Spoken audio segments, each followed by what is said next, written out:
നമസ്കാരം. റാഫ്റ്റോ ക്രിക്കറ്റിലേക്ക് എവർക്കും സ്വന്തം.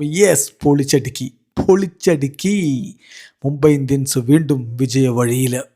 ബാറ്റിങ്ങിൽ പൊളിച്ചടുക്കിയ തിലക് വർമ്മ നമ്മൾ വിശദമായിട്ട് ഇന്നിങ്സ് ബ്രേക്കിൻ്റെ സമയത്ത് തന്നെ വീഡിയോ ചെയ്തിട്ടുണ്ട്. പിന്നെ ബോളിങ്ങിൽ അശ്വിനി കുമാറിൻ്റെ അശ്വമേധം രണ്ടും കൂടി ചേർന്നപ്പോൾ 100 റൺസിന് GT ഓൾ ഔട്ട് ആക്കിയിട്ട് 99 റൺസിൻ്റെ ഗംഭീര വിജയം സ്വന്തമാക്കിയിരിക്കുന്നു മുംബൈ ഇന്ത്യൻസ്. അതും GTയുടെ മൈതാനത്ത് പോയി.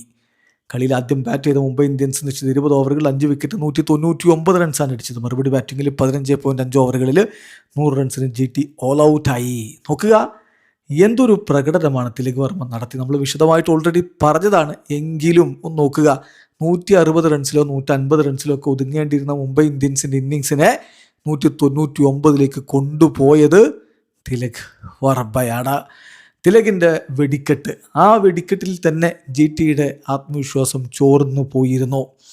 45 പന്തിൽ നിന്ന് 8 4 7 6 അടക്കം 224.44 സ്ട്രൈക്ക് റേറ്റിൽ 101 റൺസ് അടിച്ച് അദ്ദേഹം പുറത്താകാതെ നിന്നു.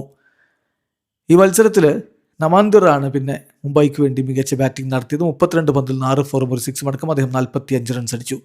QDK 13, മലയവാർ 2, സൂര്യകുമാർ യാദവ് 15, ഹാർദിക് പാണ്ഡ്യ 15. ഇങ്ങനെയാണ് മറ്റുള്ളവരുടെ സംഭാവന. മറുപടി ബാറ്റിങ്ങിൽ ആദ്യ പന്തിൽ തന്നെ സായി സുദർശൻ്റെ വിക്കറ്റ് എടുത്തുകൊണ്ട് ജസ്പ്രീത് ബുംറ ഈ സീസണിൽ IPL ഇതുവരെ വിക്കറ്റ് കിട്ടിയിട്ടില്ല എന്നുള്ള പ്രശ്നം അങ്ങ് പരിഹരിച്ചു. ഗോൾഡൻ ഡക്കായിട്ട് സായി സുദർശൻ മടങ്ങുന്നു. ജസ്പ്രീത് ബുംറയുടെ പന്തിൽ ക്രിഷ് ഭഗത് പിടിച്ച് അദ്ദേഹം മടങ്ങി. എന്നാൽ വിക്കറ്റുകൾ തുരുതുര വീഴുന്നതാണ് നമ്മൾ കണ്ടത്. സ്കോർ ബോർഡിൽ 5 റൺസ് എത്തി നിൽക്കവേ ജോസ് ബട്ട്ലർ 6 പന്തിൽ 5 റൺസ് അടിച്ച് അദ്ദേഹത്തെ ഹാർദിക് പാണ്ഡ്യ LBWയിൽ കുരുക്കുന്നു. അടുത്ത ഊഴം ക്യാപ്റ്റൻ ശുഭ്മൻ ഗില്ലിൻ്റേതായിരുന്നു. 13 പന്തിൽ നിന്ന് 14 റൺസ് അടിച്ച അദ്ദേഹത്തെ അശ്വിനി കുമാർ മടക്കി. അശ്വിനിയുടെ അശ്വമേധം അവിടെ തുടങ്ങി. വാഷിംഗ്ടൺ സുന്ദറിനെ പുറത്താക്കാൻ വേണ്ടി നമാന്തിർ ചാടി ഉയർന്നെടുത്തൊരു ക്യാച്ച് ഉണ്ട്. വാവ്, സൂപ്പർ, എല്ലാം ക്ലിക്കാവുന്ന മുംബൈ ഇന്ത്യൻസ്. 17 പന്തിൽ നിന്ന് 26 റൺസാണ് അദ്ദേഹം അടിച്ചിരുന്നത്. സാന്നറുടെ പന്തിൽ തന്നെ ഗ്ലെൻ ഫിലിപ്സ് കോട്ടാൻ ബൗൾഡായിട്ട് മടങ്ങുമ്പോൾ 6 റൺസാണ് അടിച്ചിട്ടുണ്ടായിരുന്നത്. രാഹുൽ തേവാട്ടിയ അശ്വിനി കുമാർ മടക്കി 8 റൺസാണ് തേവാട്ടിയ അടിച്ചത്. എന്താണ് തേവാട്ടിയ ഒക്കെ ഈ സീസണിൽ കളിക്കുന്നതെന്നുള്ളതാണ്.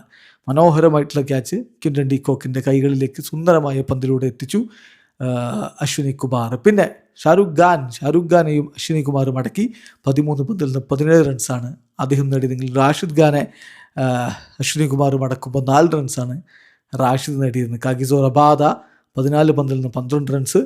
മുഹമ്മദ് സിറാജ് ഡക്കായിട്ട് മടങ്ങിയതോടുകൂടി 100 റൺസിന് ഓൾ ഔട്ടാകുന്ന GTയാണ് നമ്മൾ കണ്ടത്. 4 ഓവറുകളിൽ 24 റൺസിന് 4 വിക്കറ്റ്. അശ്വിനി കുമാർ പൊളിച്ചടുക്കി. അല്ലാ ഗസൻഫർ 2.5 ഓവറിൽ 17 റൺസിന് 2 വിക്കറ്റ്. മിച്ചൽ സാനർ 3 ഓവറിൽ 16 റൺസിന് 2 വിക്കറ്റ്. ഹാർദിക് 1 ഓവറിൽ 18 റൺസ് വിട്ടുകൊടുത്തുകൊണ്ടാണ് ഒരു വിക്കറ്റ് എടുത്തെങ്കിൽ ജസ്പ്രീത് ബുംറ മികച്ച ബൗളിംഗ് പ്രകടനം, 3 ഓവറിൽ 15 റൺസിന് 1 വിക്കറ്റ്. ഏതായാലും മുംബൈ ഇന്ത്യൻസ് ഇതാ വീണ്ടും വിജയ വഴിയിലേക്ക് മടങ്ങിയെത്തിയിരിക്കുന്നു. 6 കളികളിൽ നിന്ന് 4 പോയിന്റ് 7-ാം സ്ഥാനത്തേക്ക് അവർ ഉയർന്നിരിക്കുന്നു. വീഡിയോ അവസാനിക്കുന്നു. ക്രിക്കറ്റ് ലോകത്തെ കൂടുതൽ വിശേഷങ്ങളുമായി റാഫ്റ്റോ എത്താം.